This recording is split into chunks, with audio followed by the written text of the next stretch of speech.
Quiero darle la bienvenidos en el nombre del Señor. Otra vez estamos aquí para seguir en nuestro estudio de la vida de José, que fue vendido por sus hermanos a Egipcio.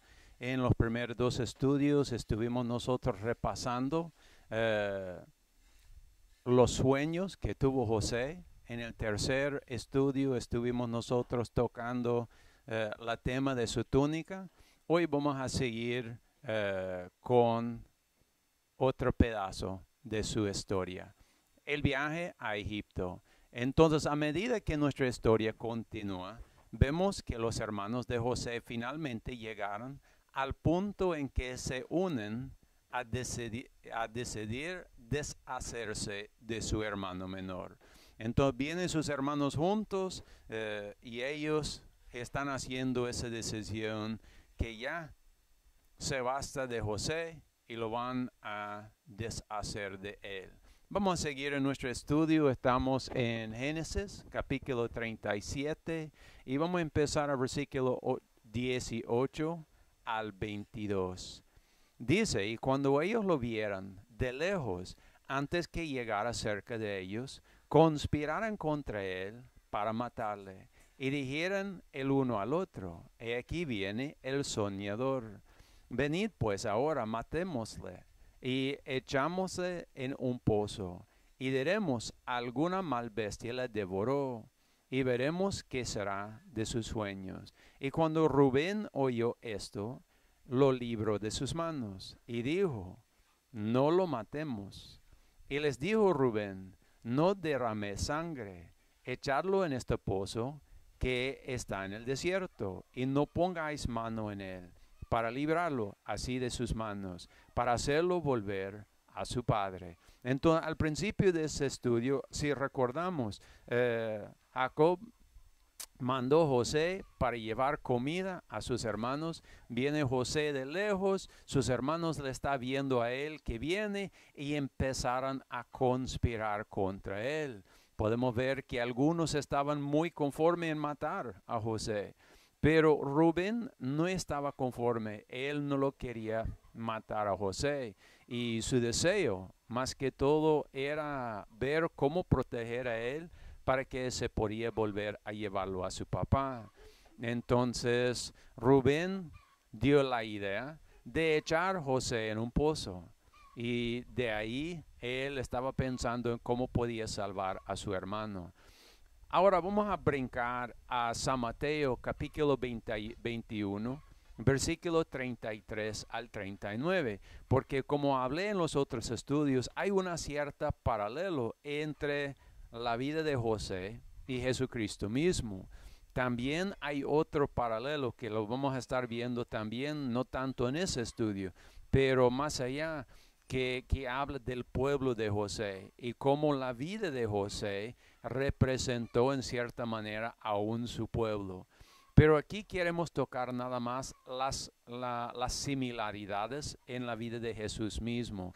Entonces, San Mateo 21, 33 al 39, dice, he oído otra parábola. Hubo un hombre, padre de familia, el cual planteó una viña y la cercó, y vallado y cavó en ella un lagar, y edificó un torre, y la arrendó a labradores, y se fue lejos. Y cuando se acercó el tiempo de los frutos, envió sus siervos a los labradores para que recibiesen su fruto. Mas los labradores, tomando a los siervos, golpearan a uno y a otro, mataran, y a otro apedrearan. Otra vez envió otros siervos, más que los primeros, y hicieran con ellos de la misma manera. Y a la postre, le envió su hijo, diciendo, respetará a mi hijo. Mas los labradores, cuando vieran al hijo, dijeran entre sí, este es el heredero. Venid, matémosle, y apoderamos de su heredad.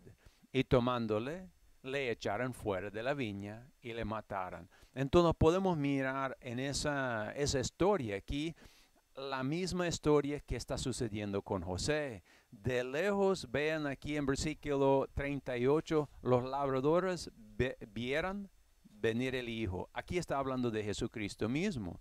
De lejos viene y esos empiezan también a conspirar contra Cristo. Así como José, sus hermanos empezaron a conspirar contra él. Y le dice aquí, venid, matémosla. Así como los hermanos de José estaban pensando al principio matar a José. ¿Por qué? Porque querían su heredad. Y así está hablando de Jesús, quieren su heredad. Como hablé en Israel, de los 12 hermanos, la bendición del primer nacido no cayó en Rubén, sino cayó en José, según la historia. Entonces, él estaba para recibir la heredad. Eso es la similaridad con Jesucristo mismo. Y dice en 39, le tomó el hijo y lo echó fuera de la viña y lo mataron. Y prácticamente es lo mismo que pasó con José. Echaron mano a él, rompió su túnica y vamos a ver más de su historia, pero echaron fuera de la viña porque lo van a vender a José y él va a ser llevado lejos y según su familia va a ser muerto. Entonces podemos ver, esa es la misma historia, contada otra vez en el Nuevo Testamento sobre Jesús mismo. Pues volvemos a Génesis 37, estamos en versículo 23 al 26. Y sucedió que cuando llegó José a sus hermanos, ellos hicieron desnudar a José su ropa, la ropa de colores o la túnica larga que tenían sobre sí. Y le tomaron y le echaron en el pozo, pero el pozo estaba vacío, no había agua en ella. Y se sentaron a comer pan, y alzando los ojos miraron, y he aquí una compañía de ismaelitas que venían de Galad, y sus camellos traían aromas, bálsamo y mirra, y iban para llevarlo a Egipto.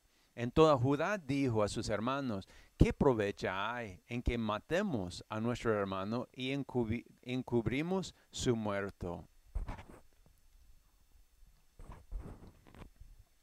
Entonces podemos ver aquí, agarraron a José, quitaron su túnica, echaban a él en un pozo seco y luego por el mismo camino ven que viene esos ismaelitas. Ellos vienen a hacer negocio, vienen realmente del sur, han subido muchos kilómetros para llegar a Galad. Ahora viene cerca de los hermanos de José, donde están pastoreando sus ovejas. Si recordamos nosotros en la historia, José llegó donde debería estar sus hermanos y no estaban. Había un hombre pasando el lugar y José preguntó. Y dijo ese hombre, sí, sus hermanos fueron a ese otro lugar. Entonces fue José a buscar a sus hermanos. Lo interesante es que donde están establecidos los hermanos de José está al lado de la carretera principal. Esta es la carretera de los reyes, por decir. Es una carretera mayor donde va toda la mercadería de muchos pueblos. Entonces viene pasando por ahí cerca y ellos acamparon con sus ovejas cerca de ahí. Yo pienso siempre en la historia de Abraham y Lot. Y cuando estaban ellos muy apretados viviendo juntos, y Abraham le dijo a Lot, mira, es mejor que dividimos, que tú vayas con sus rebaños, yo me quedo con el mío. Mira todo el valle y busca donde usted quiere vivir. Y había un área más aislada, apartada de los pueblos, y había un lugar más cerca a Sodoma y Gomorra. Y Lot, cuando estaba viendo los dos lugares, decidían acercar más a Sodoma y Gomorra. Y podemos saber nosotros, por vivir cerca de Sodoma y Gomorra, Lot casi perdió su familia entera. Entonces aquí estamos viendo las corazones del pueblo de los israelitas. Los hermanos de José han acampado cerca de la calle principal y probablemente es para ver todas las cosas que van en la carretera, para hablar con los mercaderes y quizás para aprender y no tan buenas cosas. Entonces pasan esa compañía de ismaelitas y ellos tienen la idea, no lo matemos a José, sino lo vendemos. Vamos nosotros a San Juan, capítulo 13, versículo 21 al 27. Dice, habiendo dicho esto, Jesús se turbó en espíritu y testificó diciendo, de cierto os digo que uno de vosotros me va a entregar. Entonces los discípulos se miraban unos a otros, dudaban de quién hablaba. Y uno de los discípulos, al cual Jesús amaba, estaba recostada en el pecho de Jesús.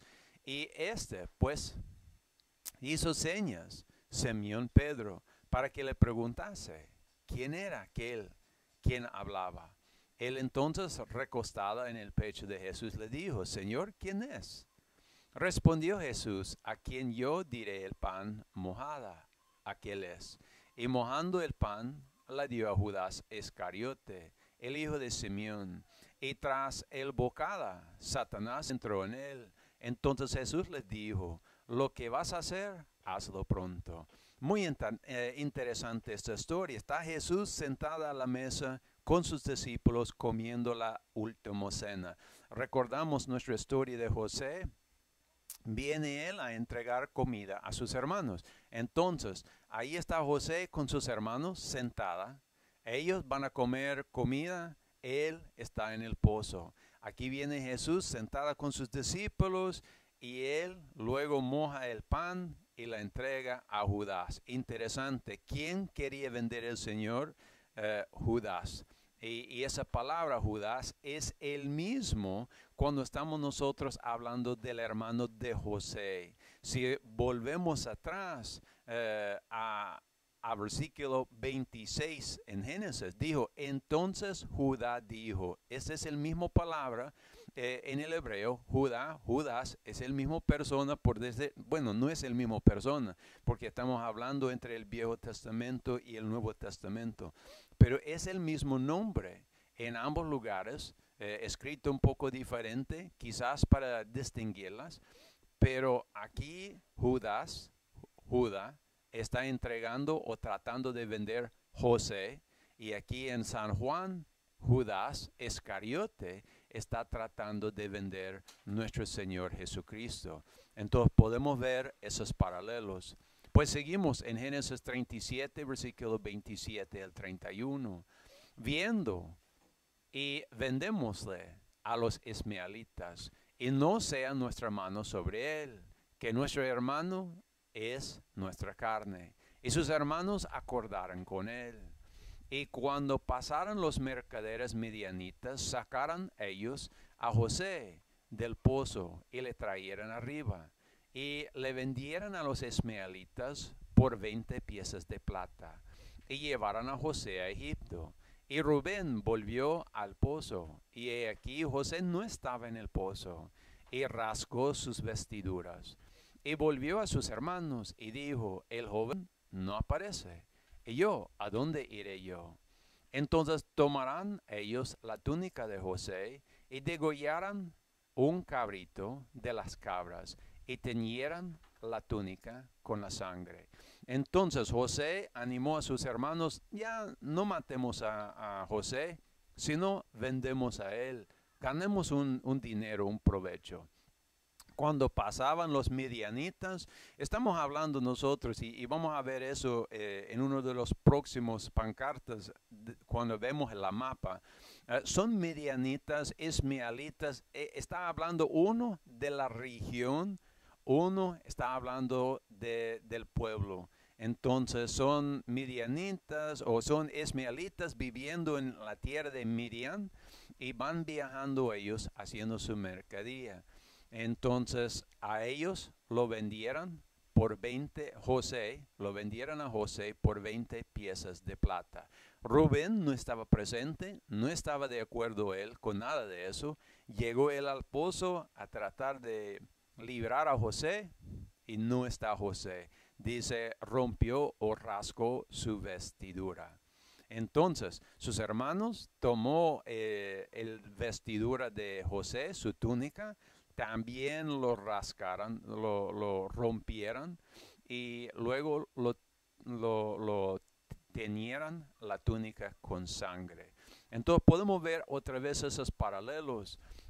Le vendieran a José, a los ismaelitas, por 20 piezas de plata, y a Jesús. En San Mateo 26:15 dice, y les dijo, ¿qué me quieres dar? Y yo os lo entregaré. Y convenieran con él para 30 piezas de plata. Entonces la decisión ahí estaba en eso. Vendían también Judas a Jesús por 30 piezas de plata.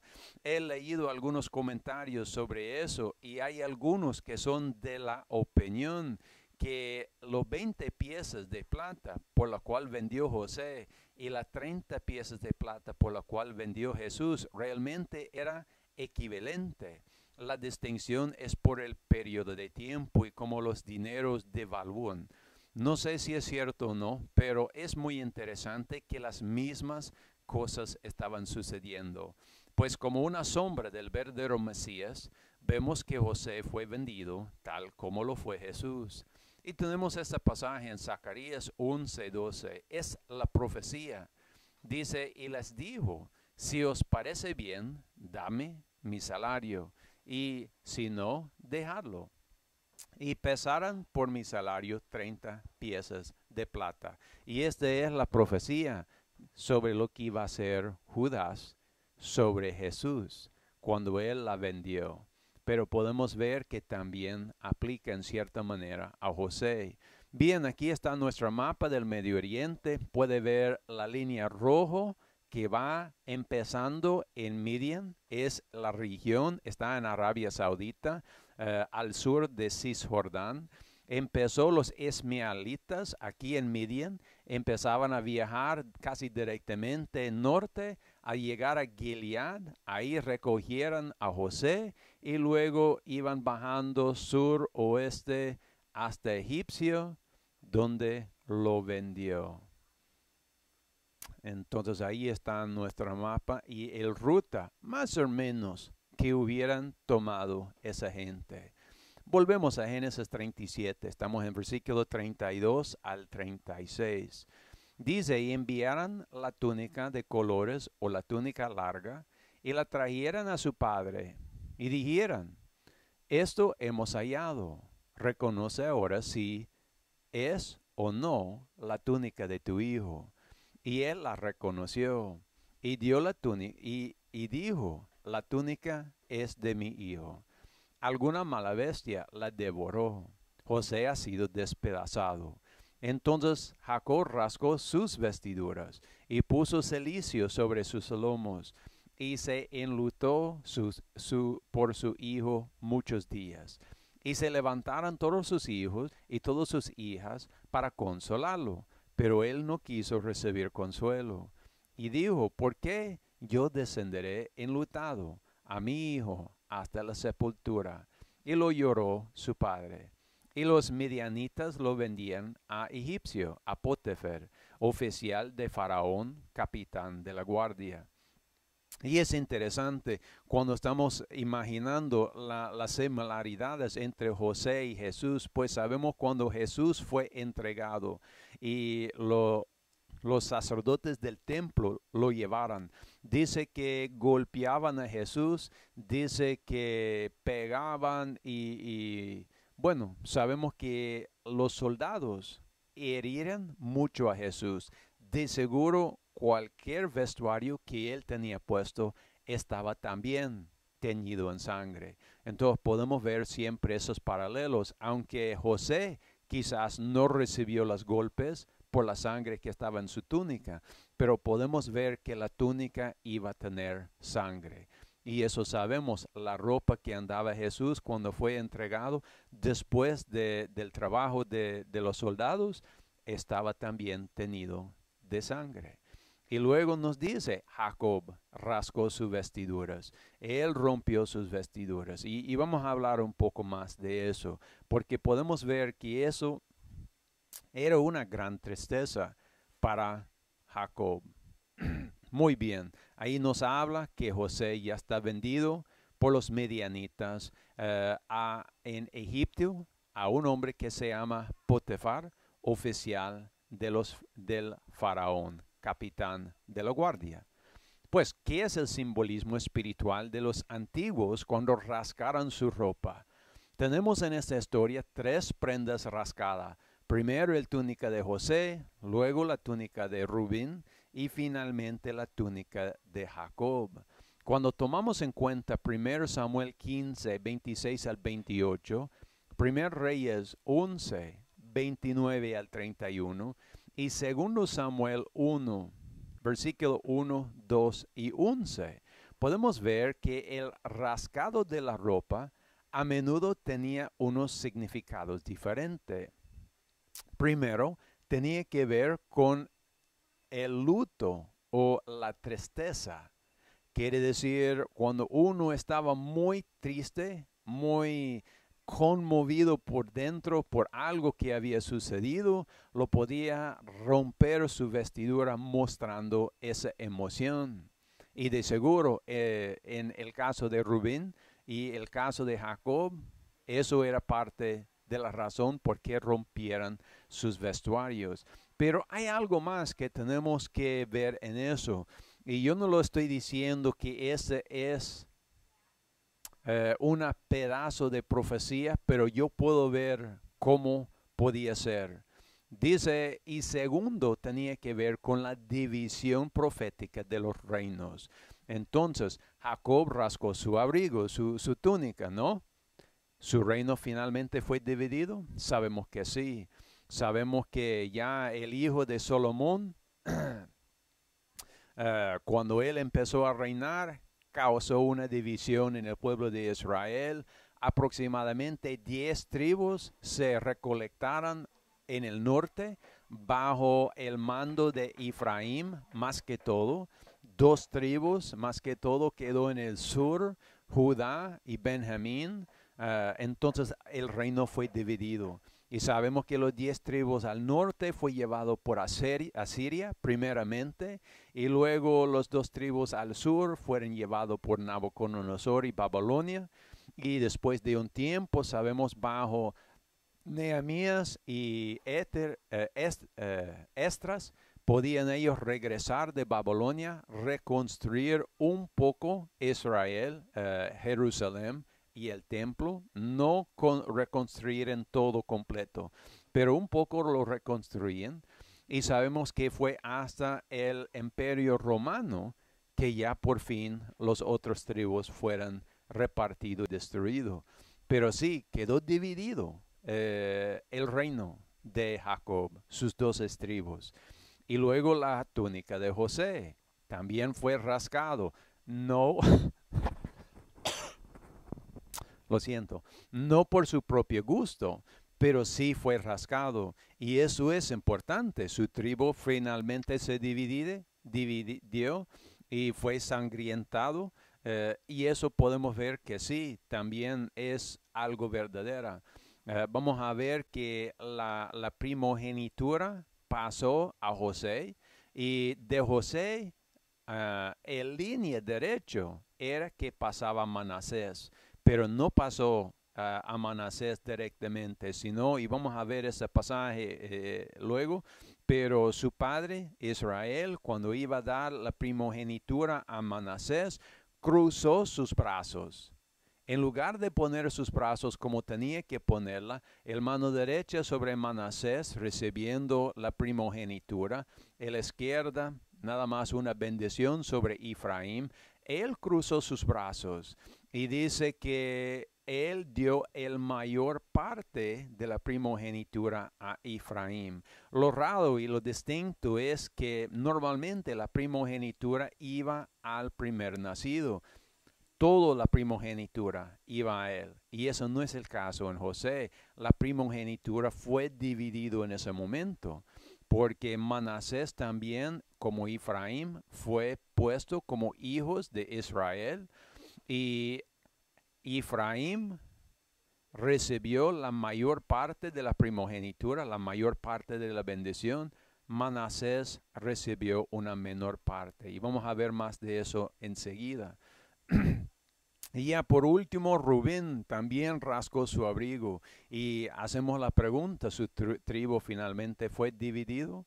Pues eso no lo sé. Y no sé si lo voy a alcanzar a hablar más de eso en ese estudio, pero es interesante pensar en estos tres casos. Dos, se cumplió proféticamente lo que estaba haciendo en la carne.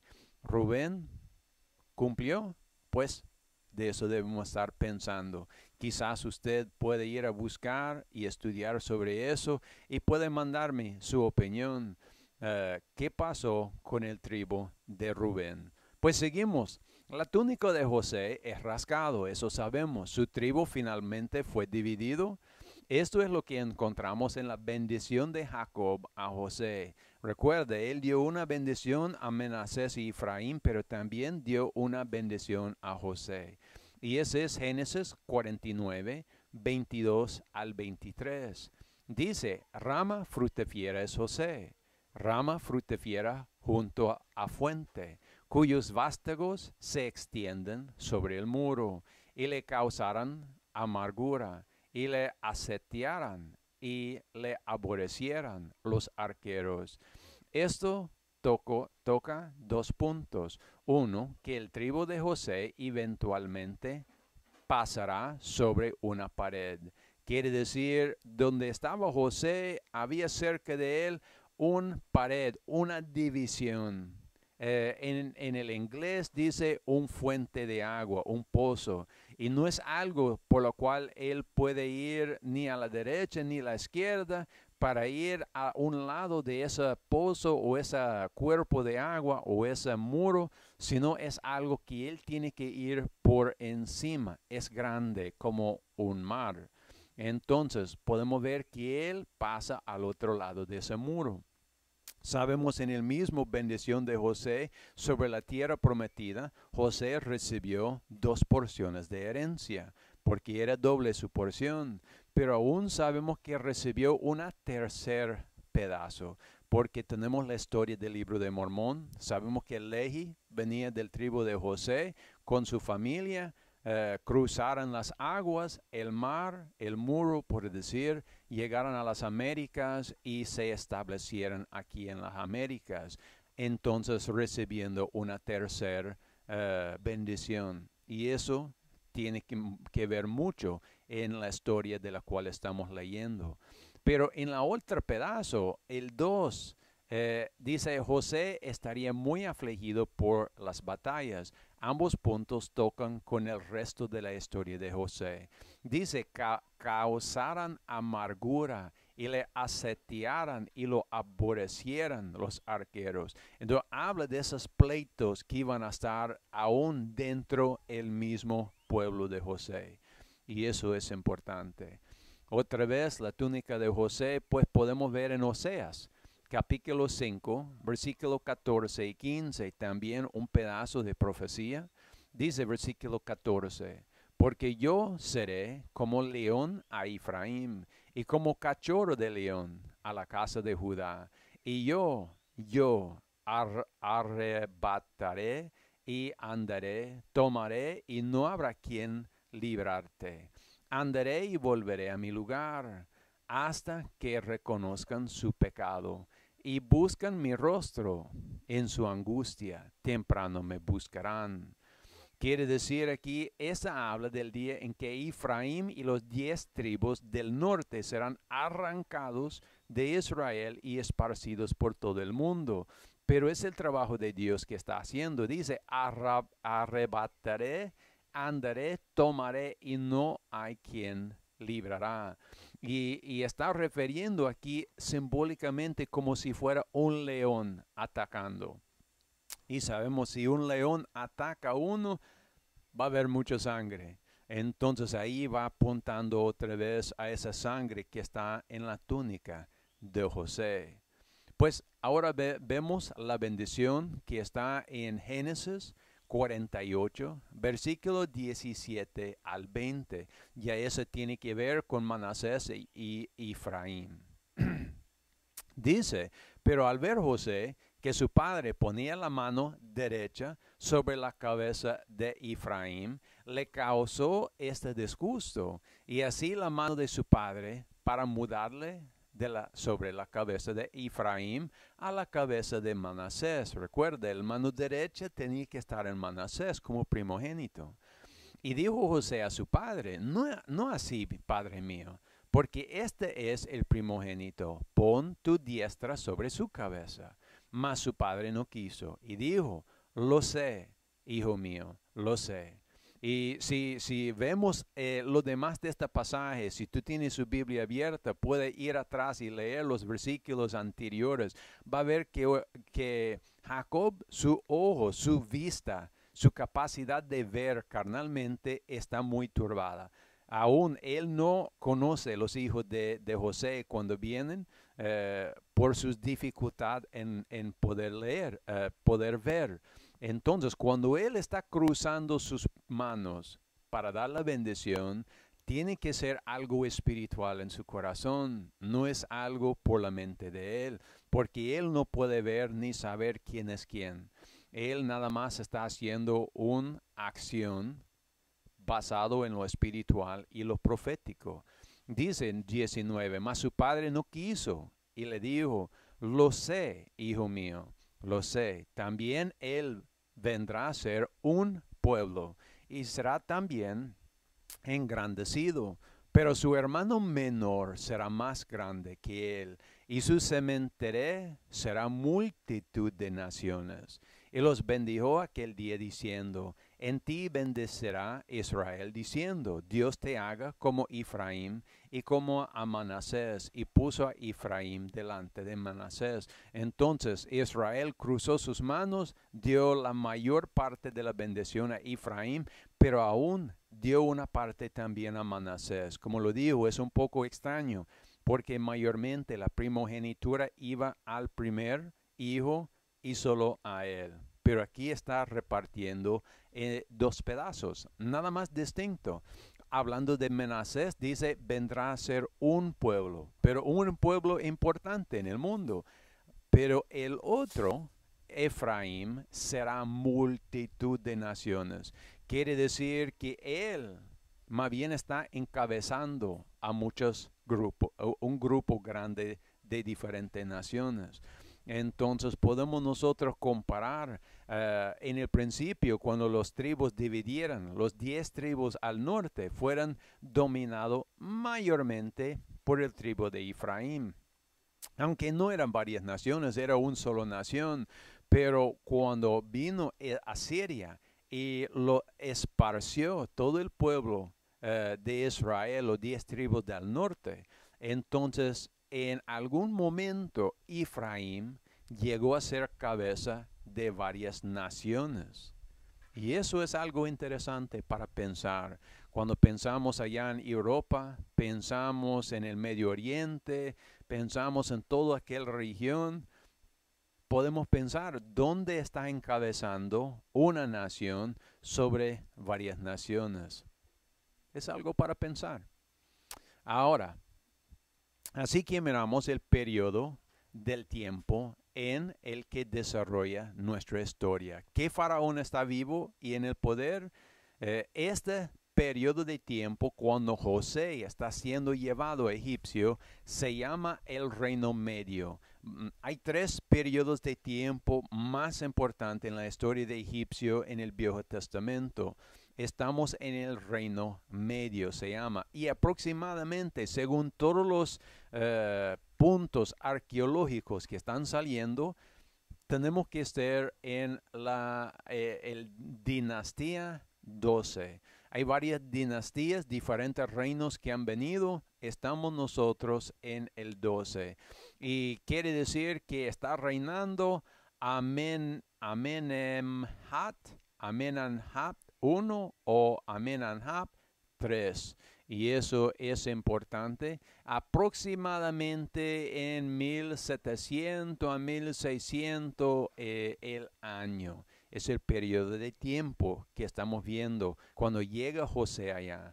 Aquí en este dibujo puede ver, hay una muralla, una pared, Y se puede ver los tres diferentes periodos de tiempo. El primero es el reino viejo. Ese reino fue reconocido por la construcción de las pirámides.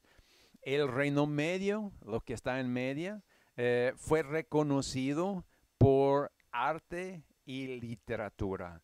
Y el nuevo reino, el último a la derecha, en que se encuentra el rey Ramses, fue reconocido por su dominio mundial.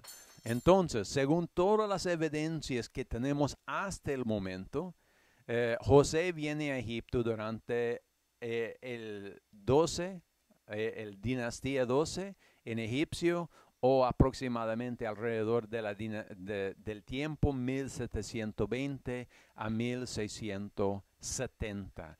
Sé que hay muchas películas donde se demuestra que José y Israel están en Egipcio durante el reinado de Ramses. Pero la verdad es no hay ni un pedazo de evidencia arqueológico que había semitas o israelitas viviendo en Egipcio en el tiempo de Ramses. No había tampoco ningún pedazo de evidencia que había un éxodo en la época de Ramses. Toda la evidencia hasta el momento que ha sido descubierto por los arqueológicos ponen esa en el Reino Medio. Ahí hay evidencias de semitas, de israelitas en Egipcio también. Y hay un documento que más allá vamos a revisar tocando eso, escrito por un historiador egipcio que habla de los semitas y también habla de varias plagas que llegaron. Entonces, todas las evidencias que ahorita tenemos le marca que tenía que ser en el Reino Medio que estaba José vendido a Egipcio. Seguimos en Génesis 39, versículo 1 al 6. Y José fue llevado a Egipto, y Potifar, oficial de Faraón, capitán de la guardia, varón egipcio, le compró de mano de los ismaelitas, que lo habían llevado allí. Pero Jehová estaba con José, y fue un varón próspero, y estaba en la casa de su señor en Egipcio. Y vio su señor que Jehová estaba con él, y que todo lo que él hacía, Jehová lo hacía prosperar en su mano. Ahí halló José gracia en sus ojos, y le servía, y él le hizo mayordomo de su casa, y entregó en su poder todo lo que tenía. Y aconteció que desde cuando le dio el encargo de su casa y de todo lo que tenía, Jehová bendijo la casa de Egipcio a causa de José, y la bendición de Jehová está sobre todo lo que tenía, así en casa como en el campo. Y dejó todo lo que tenía en mano de José, y él no se preocupaba de nada, sino que del pan que comía. Y era José de hermosa semblante y bella presencia. Entonces, aquí está José en Egipcio, bajo el mando de Potifar. Es un esclavo, mejor dicho. Aunque tiene una vida buena como esclavo, está puesto como el mayordomo principal en la casa de Potifar, y Dios está bendiciendo todo lo que hace José. Aún Potifar no entiende nada o no está viendo nada de sus negocios, están prosperando, están creciendo, y él lo único que preocupa es la comida que está delante de sus ojos. Entonces fue muy próspero ese tiempo, aunque José no estaba muy libre personalmente, y es interesante. Pues sabemos que entre esos versículos cayó en desgracia a José. La esposa de Potifar trataba de engañar a José, pero vamos a bajar al versículo 20 al 23 a ver nada más las consecuencias de aquel problema. Y tomó su señor a José y le puso en el cárcel, donde estaban los presos del rey. Y estuvo allí en el cárcel. Pero Jehová estaba con José y extendió a él su misericordia, y le dio gracia ante los ojos del jefe de la cárcel.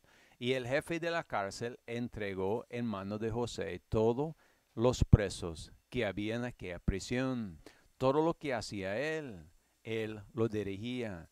Y veía el jefe de la cárcel cosa alguno que en su mano estaba, porque Jehová estaba con él, y lo que él hacía, Jehová la prosperaba. Entonces fue quitado José de su trabajo, puesto en el cárcel. Según lo que sabemos nosotros de la historia, aproximadamente sirvió José 2 años a Potifar y 12 años en el cárcel. Es una aproximación, no sabemos perfectamente, pero por ahí todo ese periodo de tiempo viene saliendo aproximadamente 14 años. Entonces, ahí llegamos al fin del cuarto parte. José está en Egipcio, está en el cárcel y pues ahí lo voy a dejar hasta el próximo estudio. Espero que eso pueda inspirar a usted de estudiar un poco más la palabra y hacer sus propias investigaciones. Gracias por su tiempo. Que Dios lo bendiga.